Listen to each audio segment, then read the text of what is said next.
Leitura do livro Uma Vida em Chamas. 10 maneiras simples para viver incendiados por Deus, do autor Rick Renner. Capítulo 11. Título: Incendiados pelo temor do Senhor. Uma coisa é certa: Deus quer que você seja uma fornalha espiritual que expulse as trevas e traga calor e luz para as pessoas que estão ao seu redor. Mas, como discutimos ao longo deste livro, você precisa de combustível espiritual para manter o fogo ardendo, assim como o fogo literal precisa de combustível para continuar queimando. Neste último capítulo, quero compartilhar um último tipo de combustível que precisa ser injetado no seu fogo espiritual para manter você queimando por Deus até terminar sua corrida nesta terra. Mas antes de entrarmos nesse assunto, vamos recapitular os 9 combustíveis que vimos até agora e que o ajudarão a manter o fogo espiritual ardendo intensamente pelo resto da sua vida. Nos capítulos anteriores, vimos que para permanecer em chamas por Deus pelos anos que estão por vir, precisamos estar incendiados pela palavra de Deus, incendiados pela oração, incendiados pelo Espírito Santo, incendiado pela adoração, incendiado pelas almas, incendiados pela generosidade, incendiados pela santidade, incendiados pela humildade, incendiados pela submissão à autoridade. Enquanto você reflete sobre o tema dos combustíveis espirituais, estou certo de que acrescentaria outros combustíveis a essa lista. Mas, por ora, o último combustível que quero inserir na conversa é a necessidade de estar incendiado pelo temor do Senhor. Em Eclesiastes capítulo 12, verso 13 e 14, Salomão escreveu: De tudo que se tem ouvido, a suma é: teme a Deus e guarda os seus mandamentos, porque isto é o dever de todo homem. Porque Deus há de trazer a juízo todas as obras, até as que estão escondidas, quer sejam boas, quer sejam más. De acordo com Salomão, é dever de todo cristão temer a Deus. A necessidade de temer o Senhor é tão importante que a Bíblia nos ordena fazer isso mais de 300 vezes, de várias maneiras, ao longo do Antigo e do Novo Testamento.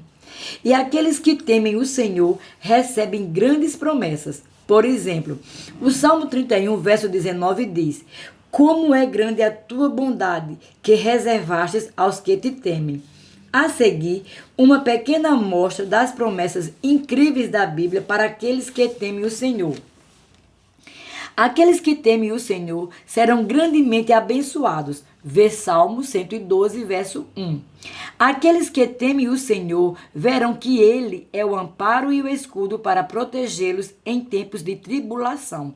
Vê Salmo 115, verso 11. Aqueles que temem o Senhor terão confiança. Seus filhos encontrarão um lugar de refúgio e eles terão uma fonte de vida. Vê Provérbios capítulo 14, verso 26 e 27. Aqueles que temem o Senhor terão riquezas, honra e vida. Vê Provérbios capítulo 22, verso 4.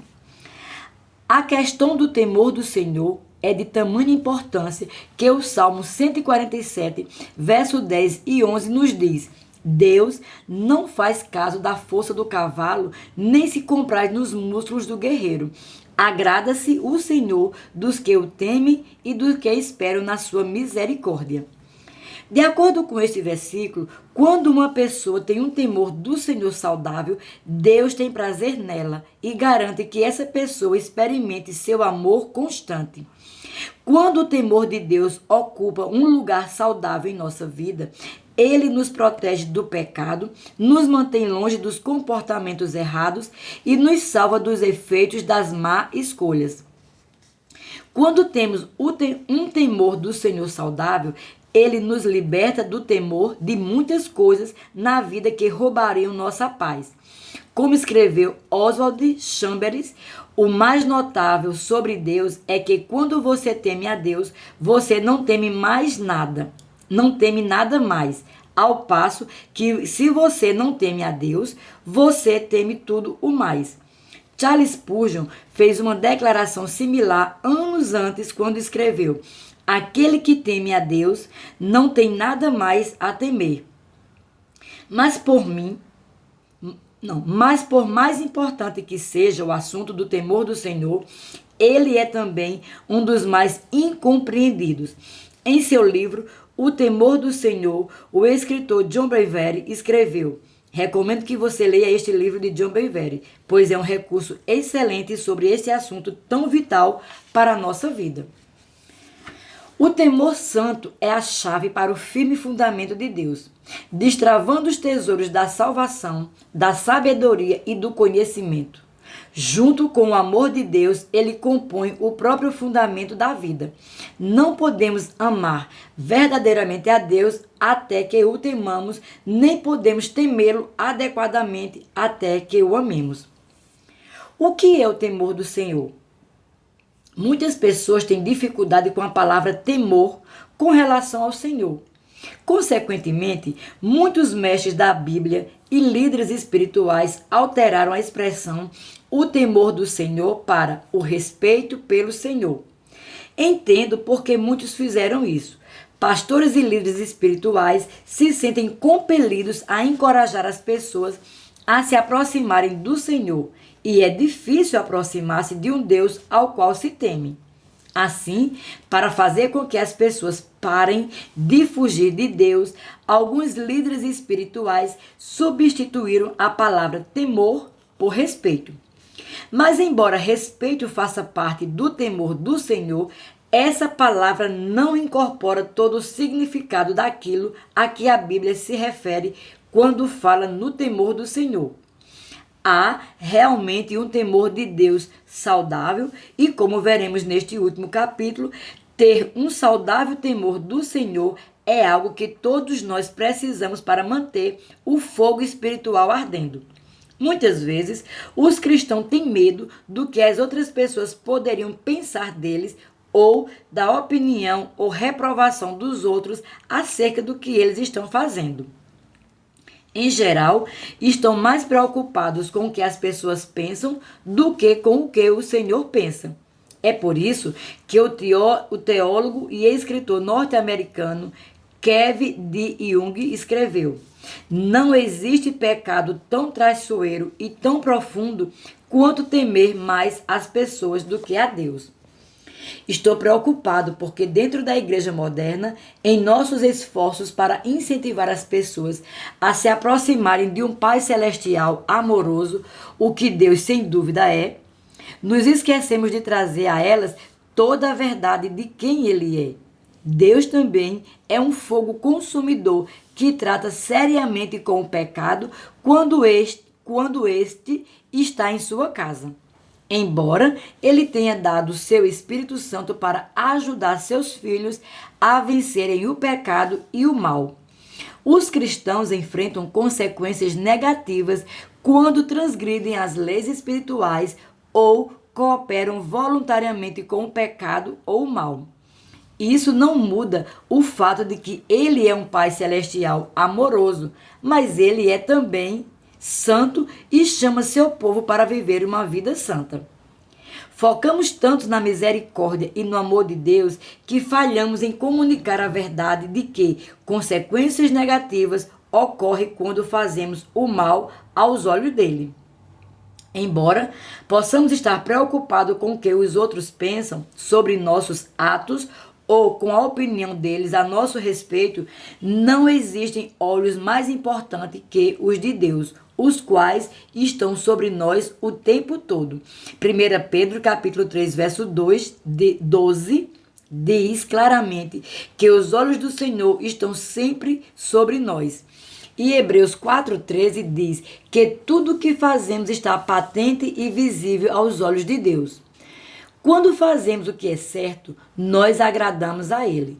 Mas quando fazemos o que é errado aos olhos dele, embora nos ame, Ele não se agrada.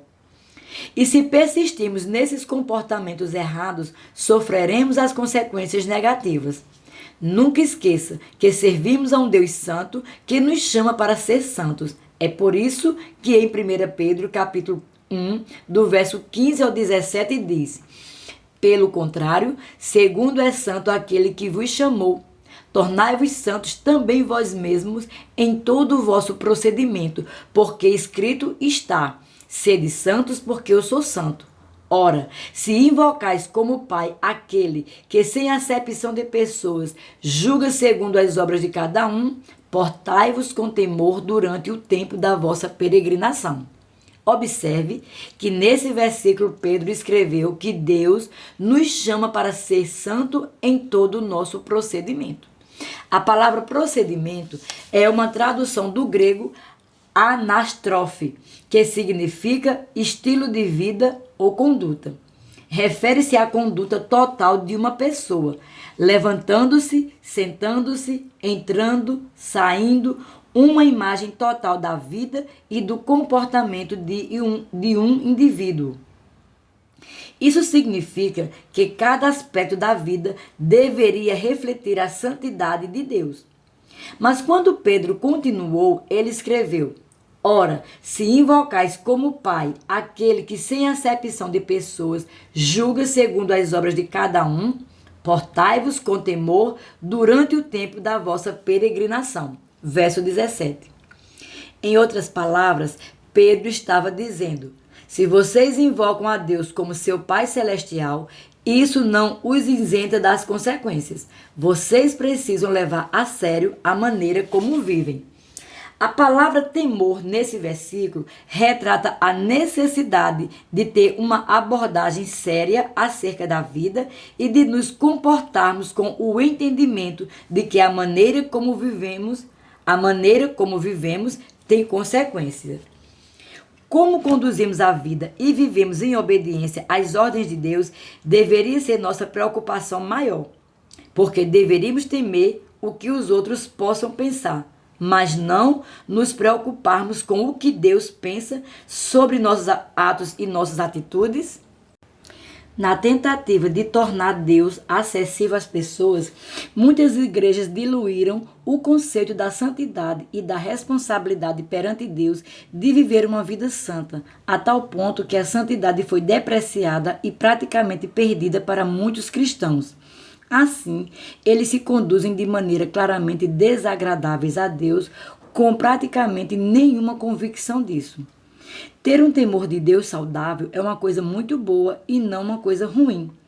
No Salmo 34, 11, o salmista escreveu: Vinde, filhos, e escutai-me, eu vos ensinarei o temor do Senhor. Esse versículo diz que precisamos aprender o temor do Senhor. Os versículos listados anteriormente nos dizem que quando tememos o Senhor, nós nos posicionamos para experimentar uma vida abundante, longa e abençoada. Por conseguinte, podemos concluir que se quisermos ver essas bênçãos nos alcançarem, o pré-requisito necessário é viver com um temor saudável do Senhor. Mas as pessoas têm dificuldade com a palavra temor com relação ao Senhor. Entendo perfeitamente isso, porque elas deveriam temer aquele que as lavou com o sangue do seu filho, as capacitou por sua graça e as aceitou no amado.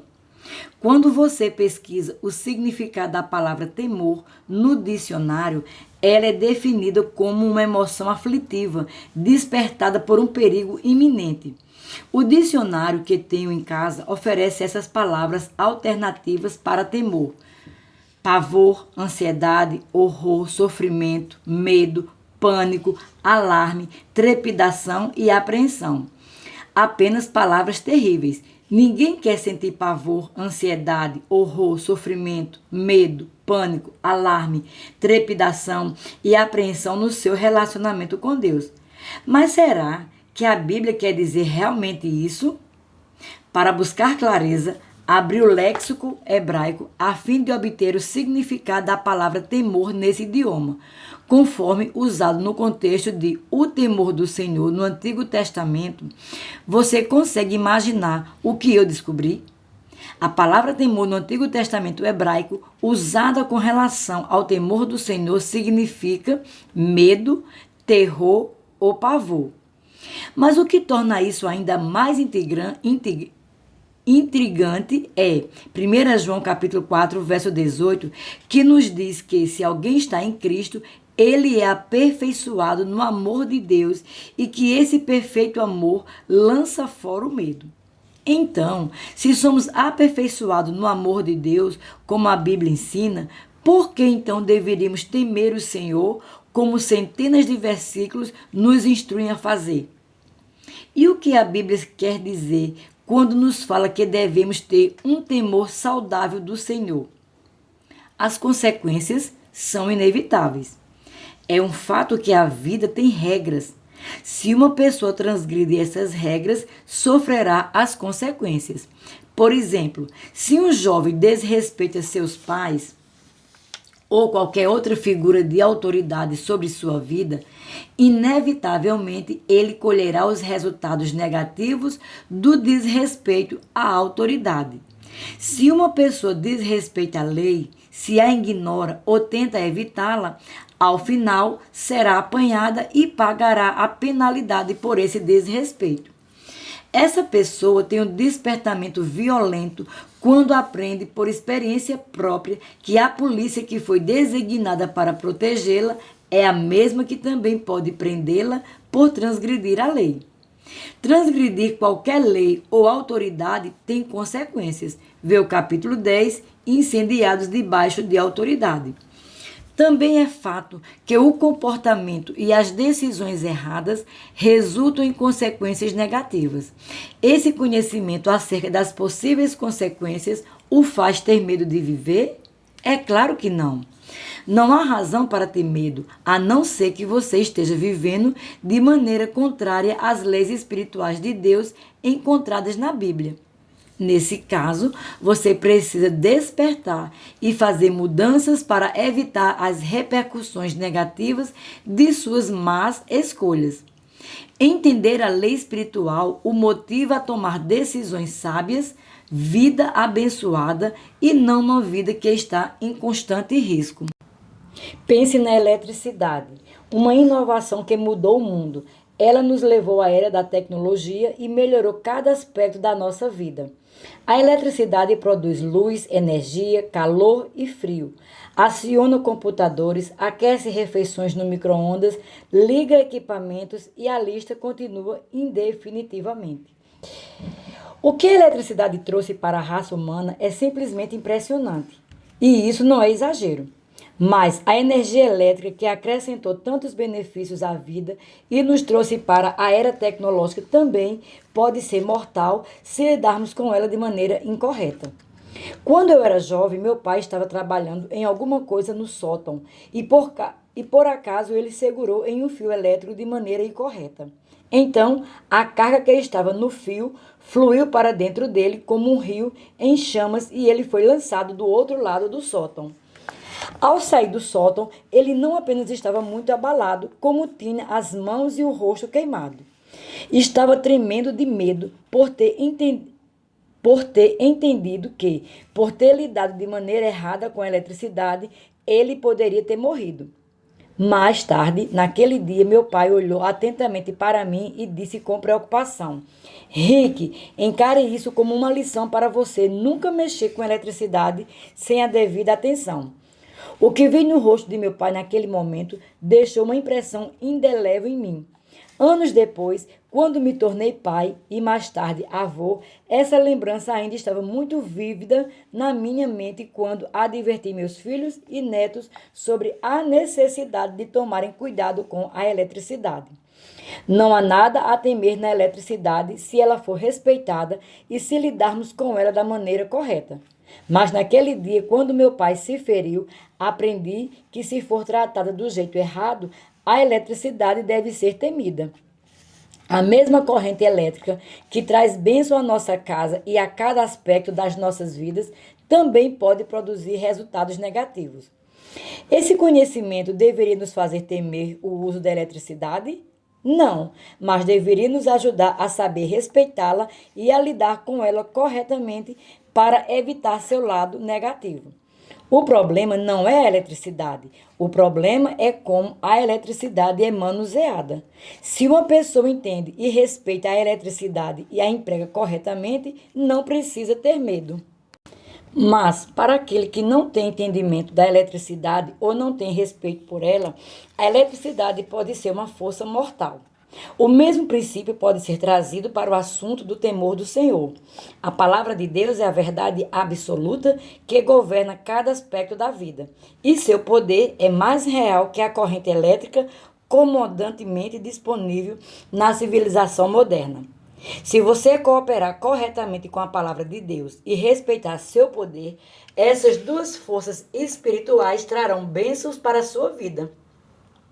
Mas se você desrespeitar a palavra de Deus, transgredir seus princípios claramente estabelecidos ou viver fora da sincronia com seu poder, você experimentará o lado negativo dessas forças. Veja, amigo, o temor do Senhor é fundamental para tudo o mais na vida. O temor do Senhor é fundamental. Provérbios 9:10 declara: o temor do Senhor é o princípio da sabedoria e o conhecimento dos santos é prudência.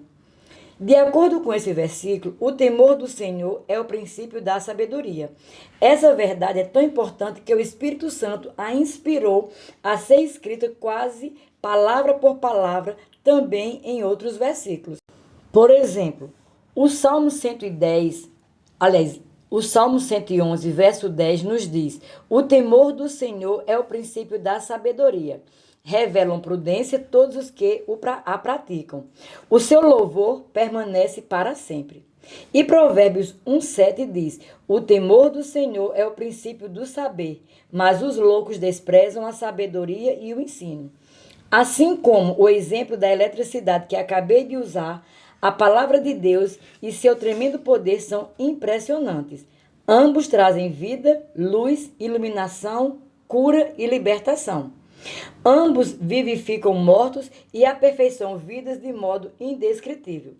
Mas se lidarmos com a palavra de Deus e com seu poder de modo errado, isto é, se forem explorados por qualquer motivo impuro ou tratados de modo casual, desrespeitoso ou irreverente, as consequências podem ser muito negativas. Assim, como não temos necessidade de temer a eletricidade se lidarmos com ela corretamente, nunca precisaremos ter medo de Deus se estivermos vivendo em obediência à sua palavra e respondendo adequadamente ao seu grandioso poder. Precisamos ter medo somente das consequências que colheremos se estivermos vivendo deliberadamente em desobediência aos princípios da sua palavra ou se lidarmos com seu poder de maneira errada. A dimensão espiritual tem leis, e quando as leis espirituais são quebradas, isso resulta em problemas.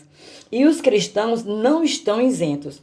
Quando um cristão que é habitado pelo Espírito Santo transgride conscientemente e viola a santa presença de Deus em sua vida, ele está entrando em dimensões que produzirão consequências negativas.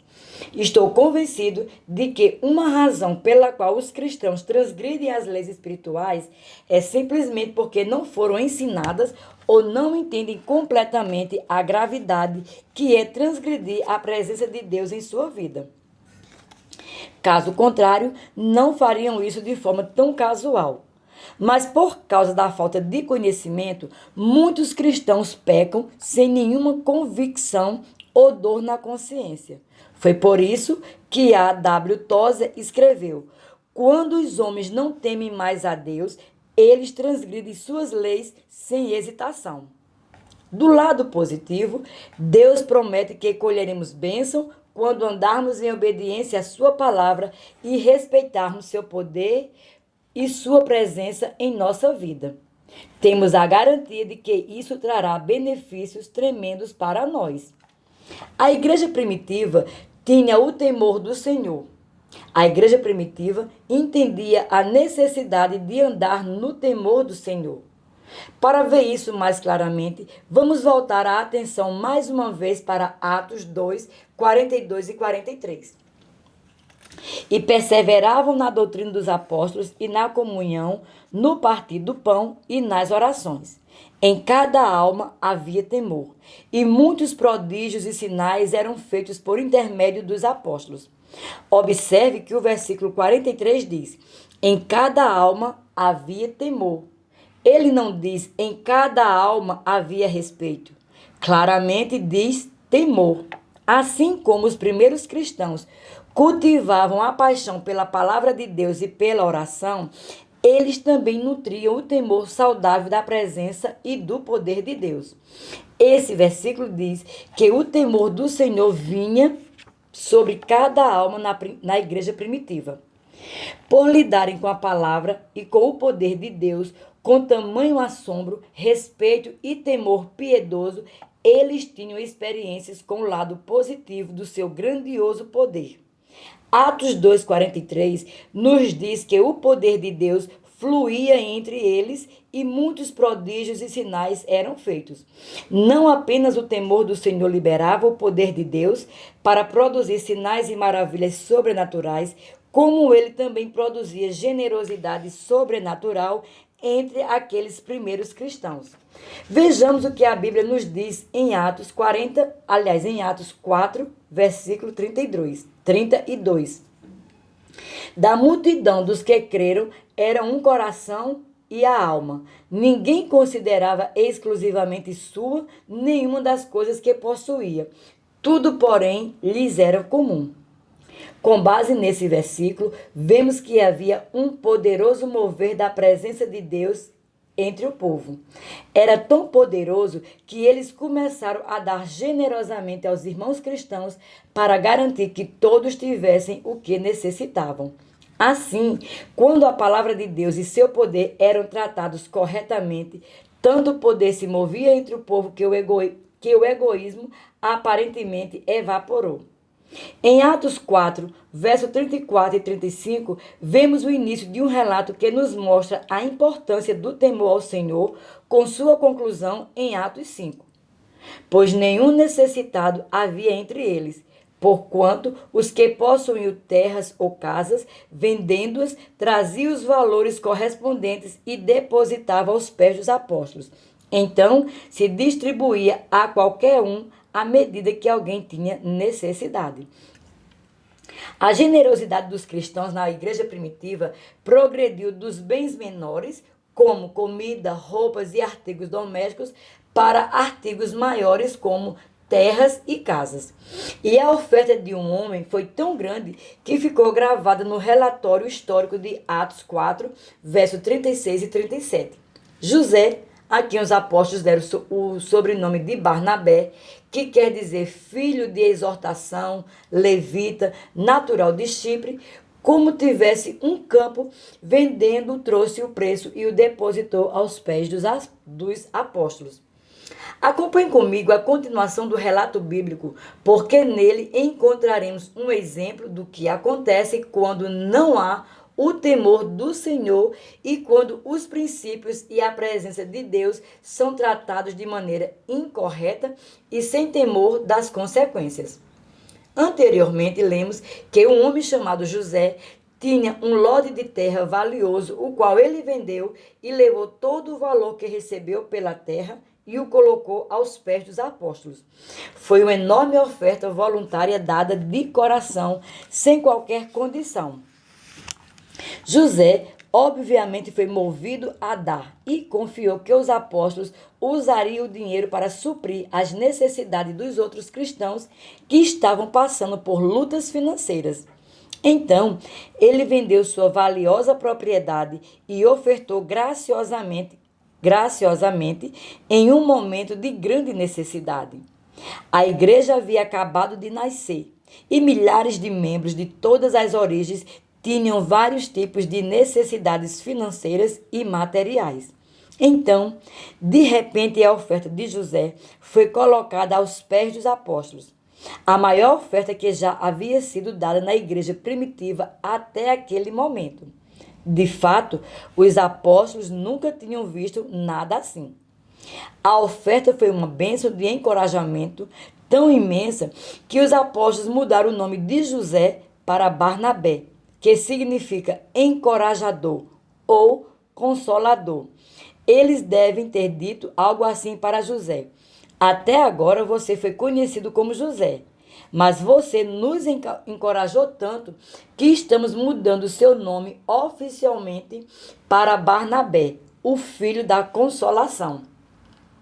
Em Provérbios 18, verso 16, lemos que o presente que o homem faz alarga-lhe o caminho e leva-o perante os grandes. Embora esse homem, originalmente chamado José, antes fosse desconhecido, sua magnífica oferta colocou-o diante dos apóstolos e abriu espaço para ele. O resultado foi que todos na igreja primitiva começaram a se alegrar com o que Barnabé, esse incrível encorajador, havia feito com grande sacrifício.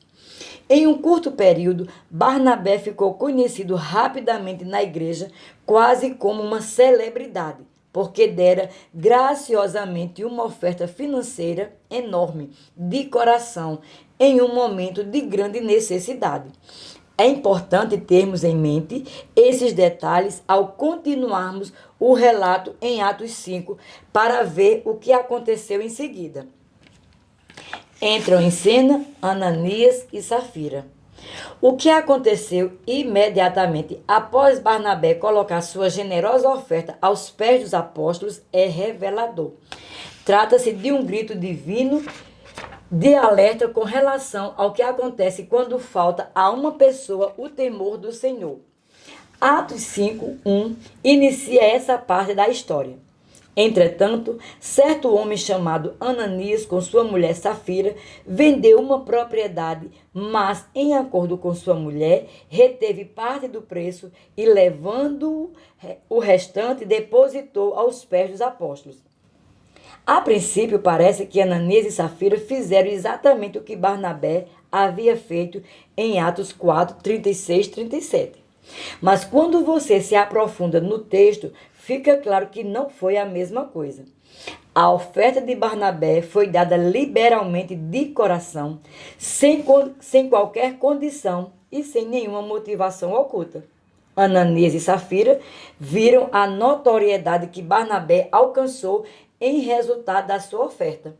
Eles viram o que aconteceu quando um tal José vendeu sua terra e entregou uma imensa oferta.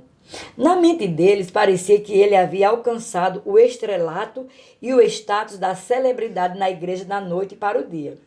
Algo que, obviamente, eles ansiavam por desfrutar. Posso imaginar a conversa que Ananias e Safira tiveram por trás das portas fechadas. Veja o que aconteceu com José quando ele entregou sua oferta. Ele ficou famoso na igreja. Esse é o jeito de ficarmos famosos também. Ananias provavelmente disse algo assim a Safira.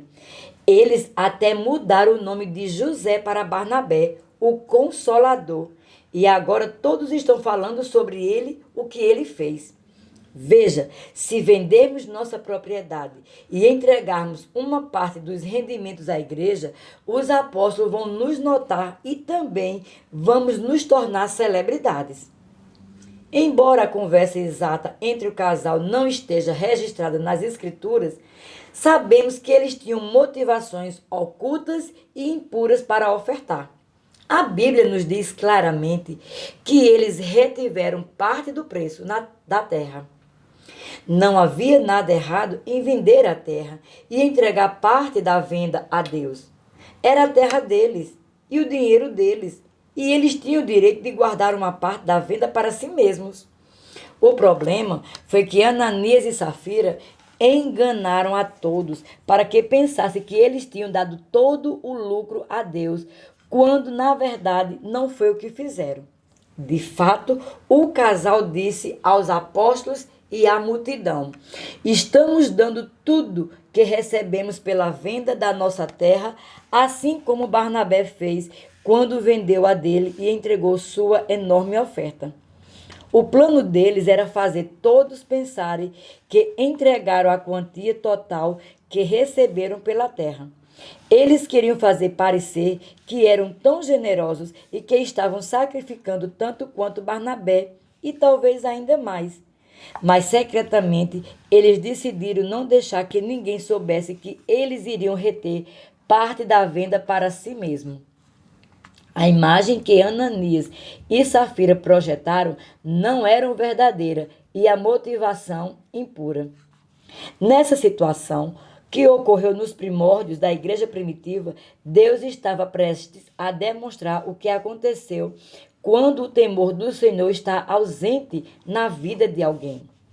Esse casal claramente lidou de maneira errada com o poder e a presença de Deus, e isso produziu um resultado negativo.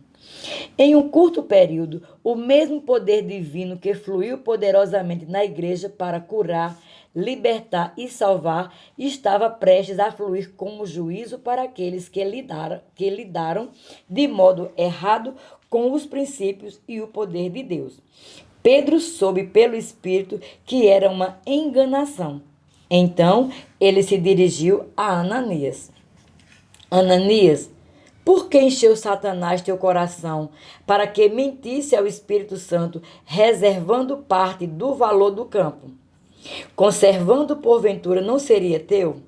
E vendido não estaria em teu poder? Como, pois, assentasse no coração esse desígnio? Não mentiste aos homens, mas a Deus. Verso 3 e 4. Pedro perguntou por que você planejou esse teatro no seu coração. E explicou. Você mentiu ao Espírito Santo. Então, Atos 5:4, Pedro esclareceu. Você mentiu a Deus. Com essas palavras, Pedro comunicou claramente que o Espírito Santo não é apenas uma representação parcial de Deus. Ele é totalmente Deus. Na verdade, Atos 5, verso 3 e 4, pode ser a primeira e a mais clara revelação dessa verdade à igreja primitiva, que ensinou enfaticamente que o Espírito Santo é Deus. Saem de cena Ananias e Safira. O que aconteceu com Ananias e Safira em resultado de terem mentido para o Espírito Santo? O destino deles estava registrado em Atos 5, do verso 5 ao 6. Ouvindo estas palavras, Ananias caiu e expirou, sobrevindo grande temor a todos os ouvintes. Levantando-se os moços, cobriram-lhe o corpo e, levando-o, sepultaram. Quando Pedro terminou de falar, Ananias havia parado de respirar e seu corpo sem vida estava caído ao chão. Um grupo de jovens o envolveu, levou para fora e o sepultou. Atos 5, verso 5. Diz que esse evento fez com que sobreviesse um grande temor sobre todos que ouviram o que havia acontecido. Observe que a Bíblia não diz sobrevindo grande respeito a todos os ouvintes. Ela diz grande temor. As pessoas ficaram chocadas e atônitas e até sem fala. Ao testemunhar a consequência de se lidar erroneamente com a presença e o poder de Deus. O resultado foi uma demonstração clara de como é imperativo que as pessoas se relacionem com o Espírito Santo corretamente. Quando as pessoas ouviram o que havia acontecido com Ananias e as palavras que Pedro dissera a ele imediatamente antes dele morrer, um grande temor veio sobre toda a igreja. Esse temor foi acompanhado de uma nova e profunda compreensão de que o Espírito Santo é Deus e que ele deve ser temido, respeitado e que é preciso se relacionar com ele corretamente. Mas a história continua em Atos 5:7, onde nos é dito: quase 3 horas depois, entrou a mulher de Ananias, não sabendo o que ocorrera. Então Pedro, dirigindo-se a ela, perguntou-lhe: dize-me, vendestes, portanto, aquela terra? Ela respondeu: sim, portanto. Quando a esposa e parceira de Ananias nessa farsa retornou, Pedro perguntou-lhe: vocês venderam a terra por essa quantia? E Safira respondeu: sim, exatamente por esta quantia. Ao dizer isso, ela passou a ser culpada por mentir ao Espírito Santo também. E Deus encarou os atos de Safira como impuros, assim como os de seu marido. O versículo 9 nos diz: tornou-lhes Pedro: Por que entrastes em acordo para tentar o Espírito do Senhor? Eis aí a porta os pés dos que sepultaram o teu marido, e eles também te levarão. Esse versículo diz claramente que Ananias e Safira concordaram em tentar o Espírito do Senhor. A palavra tentar é o grego peiradizo, que nesse caso significa desafiar Deus por meio de uma conduta ímpia, irreverente, pecaminosa ou má. Ao usar o temor peiradizo, Pedro disse essencialmente o que afirmo desde o começo. Ananias e Safira quebraram leis espirituais e foram desrespeitosos na maneira de se relacionarem com o Espírito de Deus. Você se lembra do que discutimos com relação à eletricidade? Se você lidar com a eletricidade corretamente, ela trará uma série de bênçãos à sua vida. Mas se agir de maneira descuidada, as repercussões serão negativas. Pelo fato de Ananias e Safira terem insultado e lidado de maneira desrespeitosa com a presença e o poder de Deus, Ananias caiu morto. E Atos 5:10 nos diz que o mesmo aconteceu com Safira. No mesmo instante, caiu ela aos pés de Pedro e expirou. Entrando os moços, acharam-na morta e, levando-a, sepultaram-na junto do marido.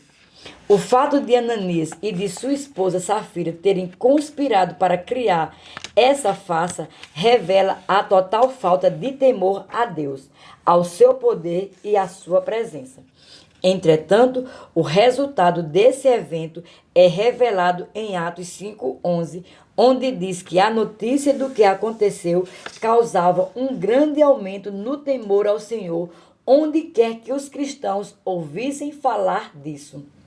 E sobreveio grande temor a toda a igreja e a todos quantos ouviram a notícia desses acontecimentos.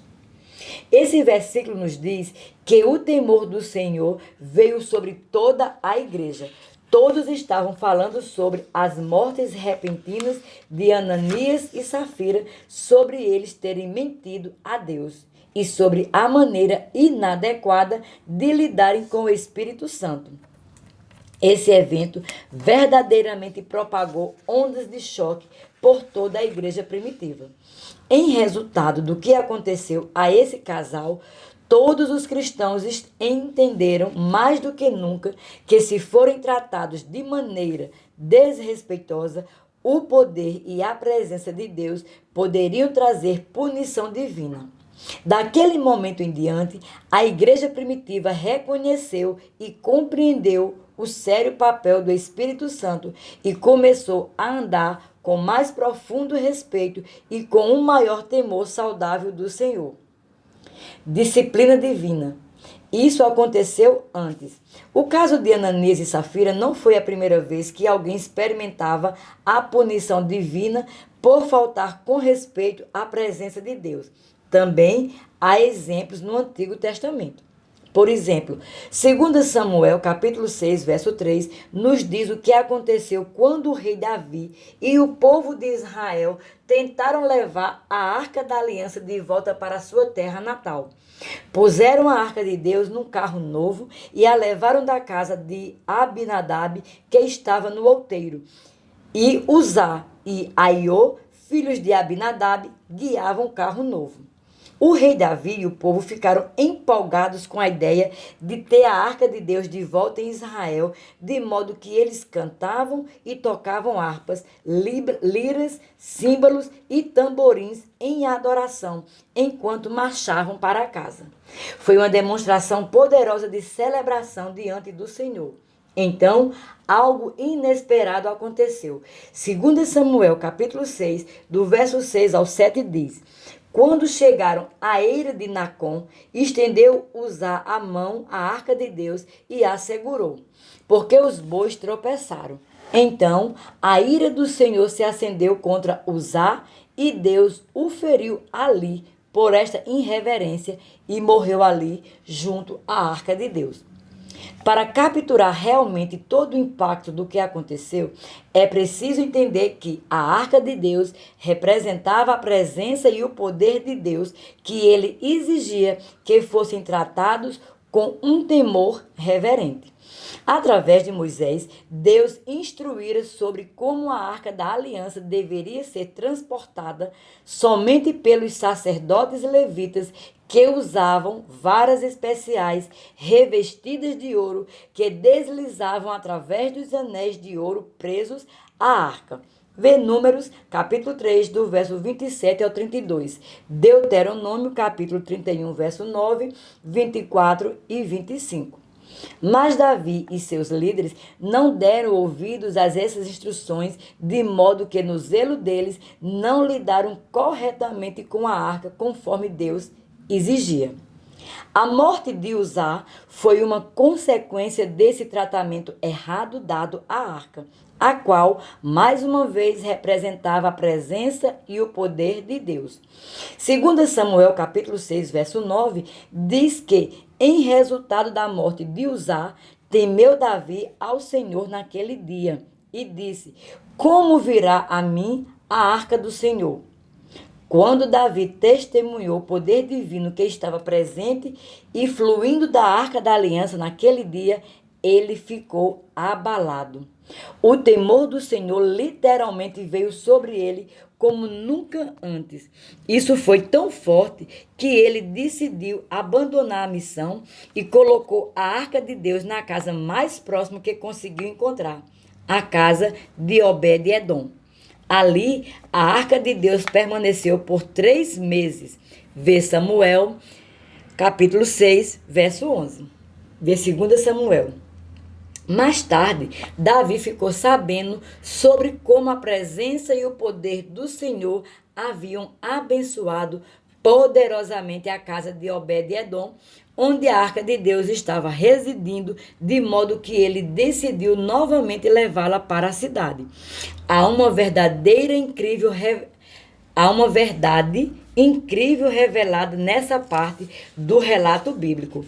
A mesma presença e o mesmo poder divino que matou Uzá por lidar com a arca de maneira errada, trouxe bênçãos à casa de Obed-Edom, porque nesse segundo local a arca recebeu o tratamento correto.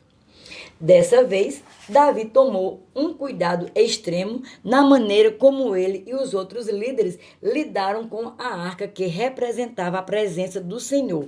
2 Samuel, capítulo 6, verso 13, diz: sucedeu que quando os que levavam a arca do Senhor tinham dado 6 passos, sacrificava a eles bois e carneiros cevados. Com um novo entendimento e um profundo senso do temor do Senhor, Davi ofereceu sacrifícios a Deus e demonstrou grande honra e respeito pela sua santa presença. Durante o resto da vida de Davi, ele tratou a Arca da Aliança com um temor reverente e com grande respeito, e ensinou o povo a fazer o mesmo. A demonstração do poder de Deus em juízo imprimiu permanentemente o temor do Senhor no coração de Davi. Um novo fluir do poder de Deus. Em cada situação na Bíblia em que o poder de Deus trouxe um efeito negativo, foi quase sempre como resultado de alguém lidar inadequadamente com sua presença e seu poder. Mas em cada caso, o temor do Senhor veio sobre o povo em resultado disso, e o entendimento deles de que o poder e a presença de Deus devem ser tratados com grande honra e respeito aumentou.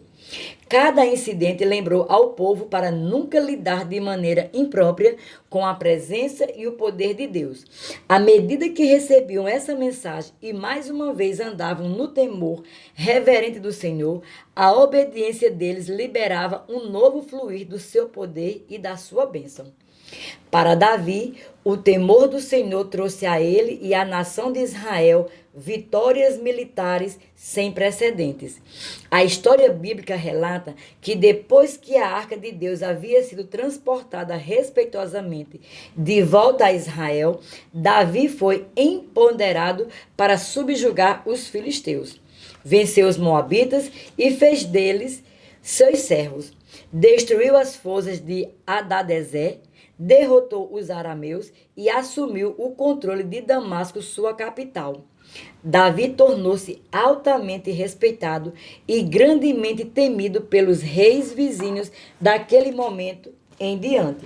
Vê 2 Samuel, capítulo 8. Para os cristãos,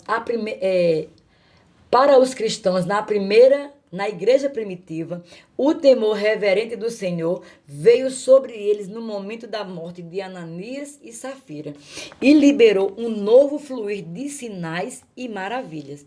Imediatamente após a morte do casal, Atos 5,12, revela que muitos sinais e prodígios eram feitos entre o povo.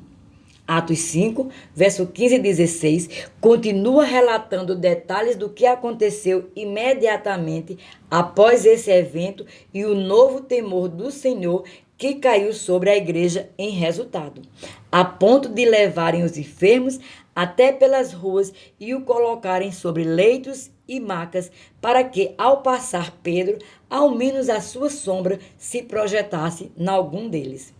Afluía também muita gente das cidades vizinhas a Jerusalém, levando doentes e atormentados de espíritos imundos, e todos eram curados. Esses primeiros cristãos haviam recebido a revelação de que o poder e a unção de Deus devem ser temidos. Sua presença deve ser tratada com reverência e respeito.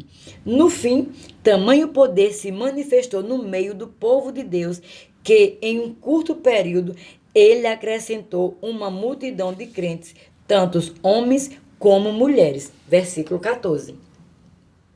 O que tudo isso significa para você? Amigo, você precisa do temor do Senhor na sua vida. Você precisa dele exatamente como Davi precisou para experimentar o melhor de Deus como rei de Israel. E assim como os primeiros cristãos precisavam para experimentar o poder de Deus na igreja recém-nascida.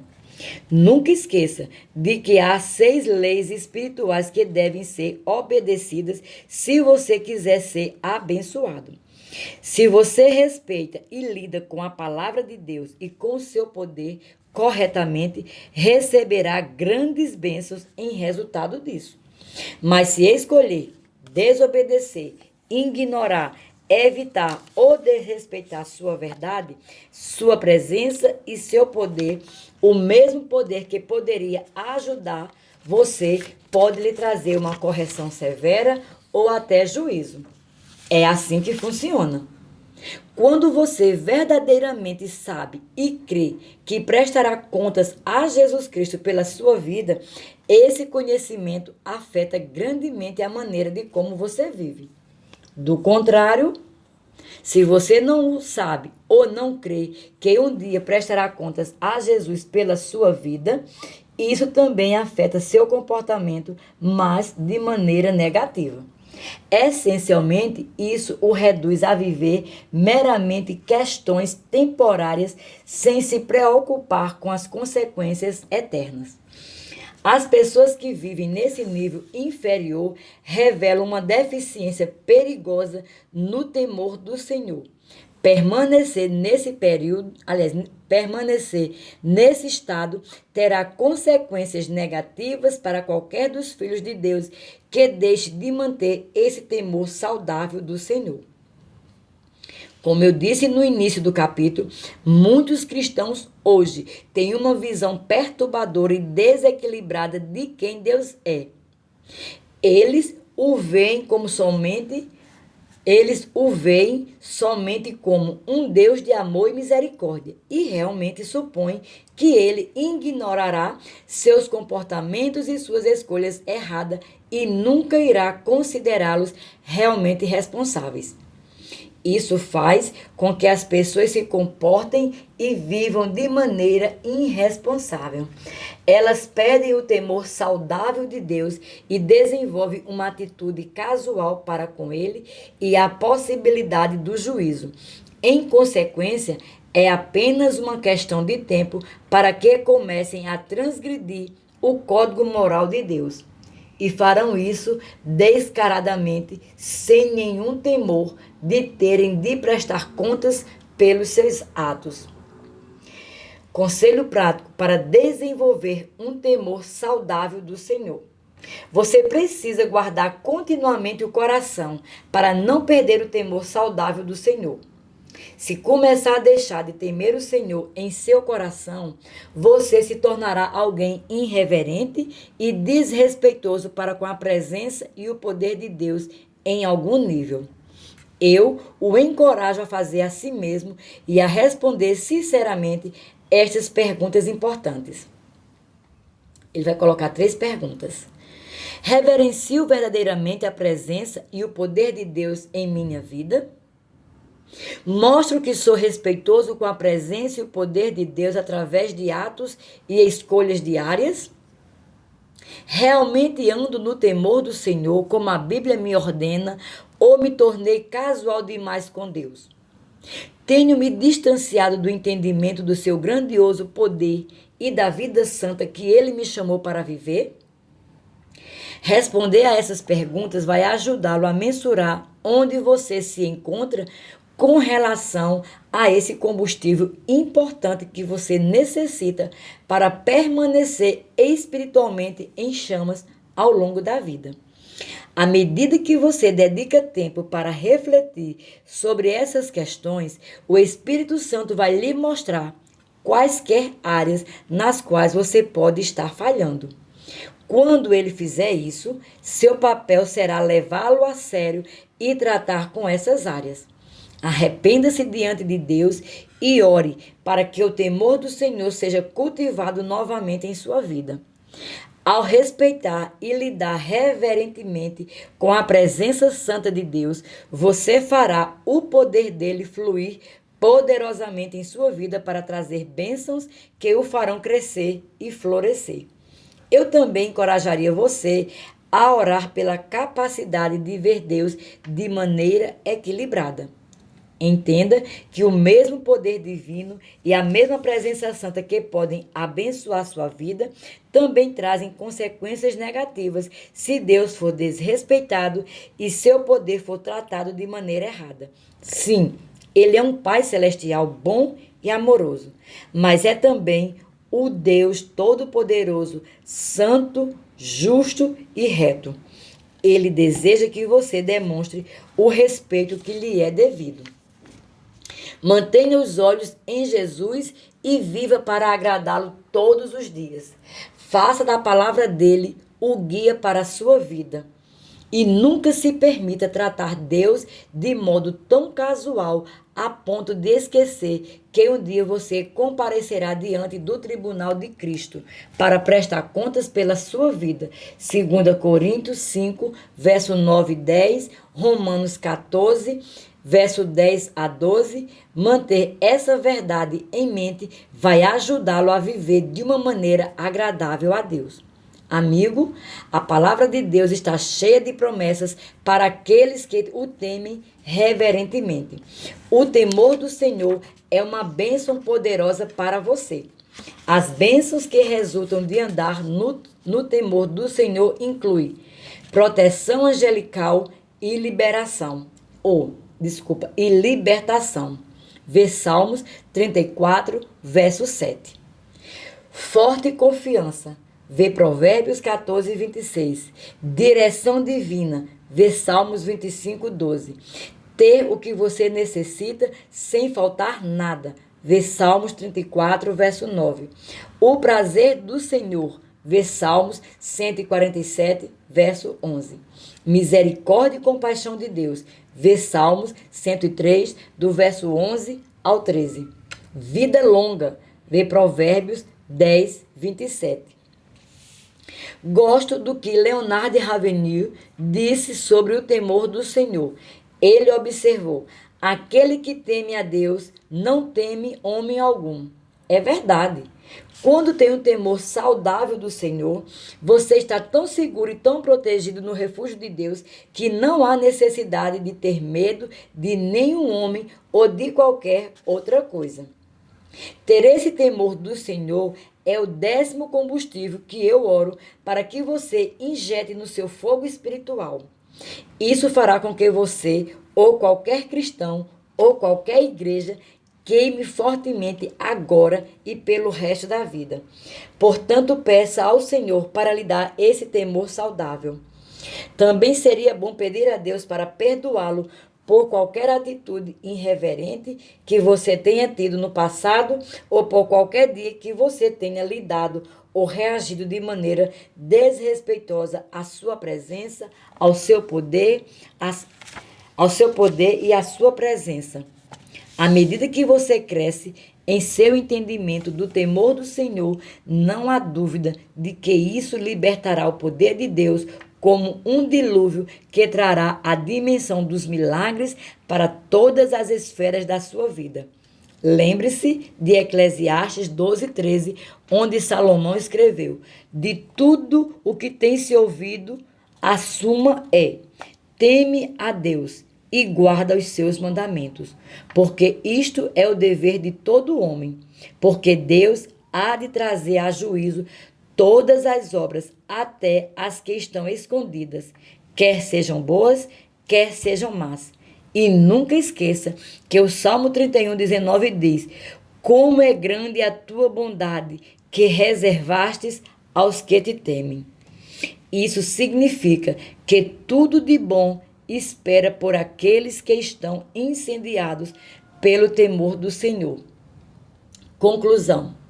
No início deste livro, perguntei: como você pode avivar a brasa, que o fogo comece a arder novamente no seu coração? A partir do momento em que esse fogo estiver ardendo em você, como manter e aumentar a intensidade desse fogo interior pelo resto do seu tempo nesta terra? Nesta obra, apresentei 10 tipos diferentes de combustível que você necessita para permanecer espiritualmente em chamas.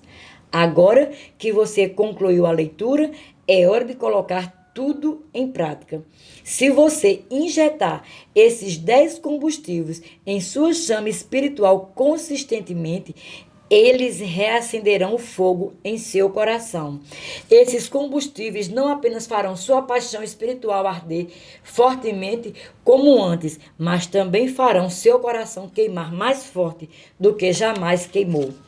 Em 2 Timóteo capítulo 1, verso 6, Paulo escreveu: por esta razão, pois te admoesto que reavives o dom de Deus que há em ti, pela imposição das minhas mãos. Agora é hora de você fazer exatamente isto: ser entusiasmado, ardente, apaixonado, vigoroso, dedicado e zeloso em reavivar o fogo de Deus em seu coração. Se você sente que o fogo em seu coração esmoreceu e se transformou em brasas, ou está queimando pouco, comece a reavivar e atiçar apaixonada e rigorosamente o dom de Deus em sua vida, assim como alguém atiçaria as brasas em uma fornalha ou lareira. Estenda a mão para dentro de si mesmo e comece a reacender o fogo em seu coração, até que você seja novamente uma fornalha ardente que queima com o poder de Deus. Lembre-se, você não pode depender de outra pessoa para avivar e atiçar essa chama por si mesmo. Você precisa assumir a responsabilidade de olhar para seu interior, determinar sua provisão de combustível e fazer tudo o que for preciso para reavivar as brasas espirituais e manter o fogo ardendo. Se você pedir ao Espírito Santo, ele vai lhe mostrar como abrir a porta do seu coração e aplicar os combustíveis sobre os quais você leu neste livro no seu fogo interior.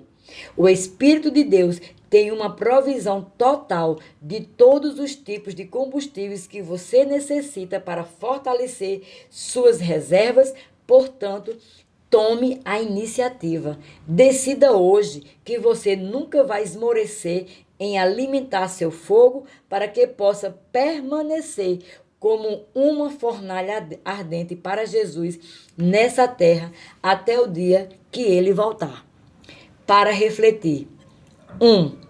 Deus é realmente um Pai celestial, amoroso, que anseia manifestar a glória da sua bondade em nosso meio. Ele é também o fogo consumidor, que trata seriamente com o pecado e o mal, especialmente dentro da família dos seus santos. A Bíblia está cheia de exemplos de como a falta de temor reverente de Deus e da sua presença é um convite para as consequências negativas. O temor de Deus ocupa um lugar saudável em sua vida? Você consegue pensar em momentos nos quais o temor reverente do Senhor o salvou das consequências de agir fora da vontade dele em uma situação? Você descreveria sua caminhada com Deus como uma jornada a uma intimidade maior? Você mantém o desejo de nunca provocar deliberadamente o desprazer do Senhor? Por quê? 2. O livro de Atos compartilha inúmeros relatos de como o temor do Senhor libera um novo fluir de poder e de generosidade sobrenatural. Como você experimentou pessoalmente a causa e o efeito dessa realidade espiritual? 3. Em Eclesiastes 12, verso 13 e 14, Salomão escreveu: de tudo que se tem ouvido, a suma é: teme a Deus e guarda os seus mandamentos, porque isto é o dever de todo homem, porque Deus há de trazer a juízo todas as obras, até as que estão escondidas, quer sejam boas, quer sejam más. Os olhos do Senhor veem tudo, e Ele exigirá que prestemos contas por nossas palavras e nossos atos. A transgressão repetida das leis espirituais ou a cooperação voluntária com o pecado e o mal resulta no auto-engano e em uma consciência potencialmente cauterizada, o que pode levar a consequências desastrosas. Você reverencia profundamente a palavra de Deus escrita? Você considera preciosos os momentos em que o Espírito Santo coloca impressões em seu coração para guiá-lo? Ao examinar seu coração, quais são algumas das maneiras pelas quais você pode alimentar seu fervor para com Deus com mais reverência? Aqui concluímos a leitura, mas agora vamos para uma oração para receber o batismo no Espírito Santo. Para aqueles que não são. Se for, tão somente creia. O batismo no Espírito Santo é um dom gratuito para todos os que fizeram de Jesus Salvador e Senhor de suas vidas. Ver Atos 2, verso 39. Depois que você e o Senhor de suas vidas, depois que você fez de Jesus, seu Senhor, no momento do novo nascimento, o Espírito Santo passou a viver dentro de você e seu velho espírito não regenerado se tornou completamente novo. Esse dom subsequente é o batismo nu ou uma imersão no Espírito Santo. O batismo no Espírito Santo nos dá o poder sobrenatural de Deus para testemunhar sobre Cristo, para desfrutar um relacionamento mais profundo e mais íntimo com o Espírito Santo e para uma vida cristã vitoriosa. Receber esse dom precioso é fácil. Antes de orar para receber o enchimento do Espírito Santo, você pode ler e meditar nas referências bíblicas que apresento a seguir.